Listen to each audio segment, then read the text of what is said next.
When some people hear what I have to say about consciousness, about reality, science, time, space, all of these sorts of things, they seem to jump to the conclusion that I'm something of a nihilist or a moral relativist. I don't really understand these terms, or at least I don't think that I understand them, at least in the way that they're applied to me, because in as much as I can grasp these terms, I am somewhat confused by the idea that I am either one.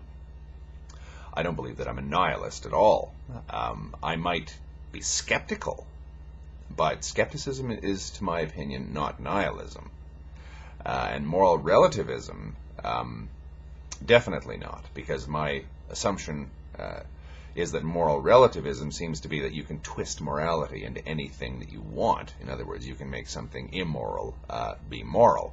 That's the reason why Socrates was fed his double dose of hemlock. He was accused of twisting everything and making the bad seem good. I don't believe that I'm actually doing anything of that nature. Now, the reason why I don't think that way, even though I am utterly skeptical, or I believe myself to be utterly skeptical, see why I say this sounds kind of insane, is that I do believe that consciousness exists. If you strip away everything from a person's character, if you strip away their experiences, their memories, their existence in a physical body, their attachment to their senses, I still do believe that there is something left, which is consciousness itself. Now, between individuals, one would assume that if consciousness does exist, it exists identically between individuals. In other words, if you strip away my consciousness, or if you strip away my experiences, my memories, my personality, all of that, and all that you have left is the observer, consciousness, pure existence, pure awareness itself, then one would assume that it's exactly the same for everyone else. Now, if something is exactly the same to that extent, to my mind at least, it is the same thing. The usual way that it's described in Eastern philosophy is, we are all the ocean, but there are different waves in the ocean. Just because the waves look different, it creates the illusion that each wave actually is something, when in fact it's just the ocean. That's the way that it's put in some traditions, although the Eastern tradition is by no means the only one that seems to posit this point of view, and I don't make any claims to originality in this video, by the way.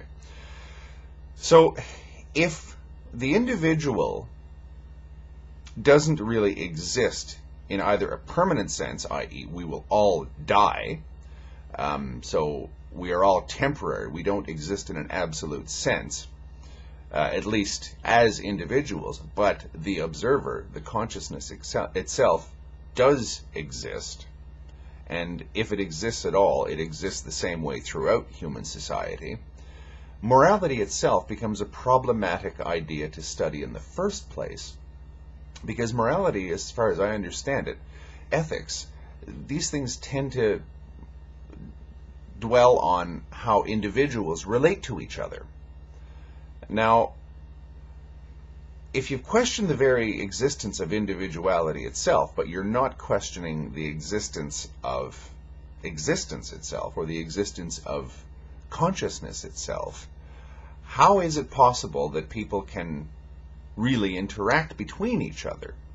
The whole question of morality becomes somewhat moot, in that you don't really have individuals whose activities need to be morally regulated. Now, that doesn't mean, of course, that we then do anything that we want, because the individual, the consciousness, or the observer itself understands feeling good and feeling bad, feeling joy and feeling non-joy. It understands this. Therefore, anything that would bring that upon oneself, or, i.e., if it is oneself, it's everyone, because our observer, our consciousness is all one, is evil. And I mentioned in a previous video that I believe that evil itself is the belief that there are others out there who are evil. In other words, the illusion of otherness, the illusion of a separation, a permanent separation from others, is evil itself. Because if you don't really believe that someone is someone else, that someone is their consciousness, their innermost being is any different from yourself, how can you envy them? How can you hate them? How can you be angry with them? How can you want to do them ill? It simply can't. It doesn't work. It's illogical. So if we have this idea that there is otherness, you've opened the door to every evil in Pandora's box.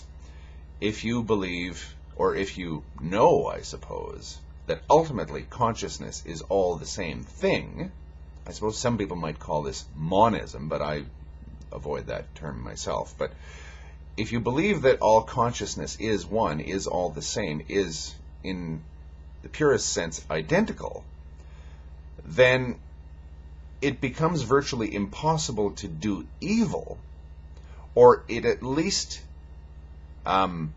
makes one aware of the immediate consequences of evil.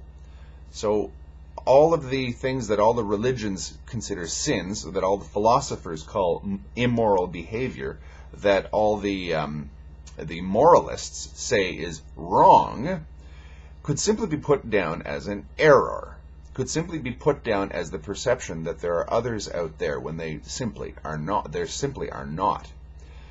What we're mistaking for absolute differentiation is simply mistaking the wave for the water.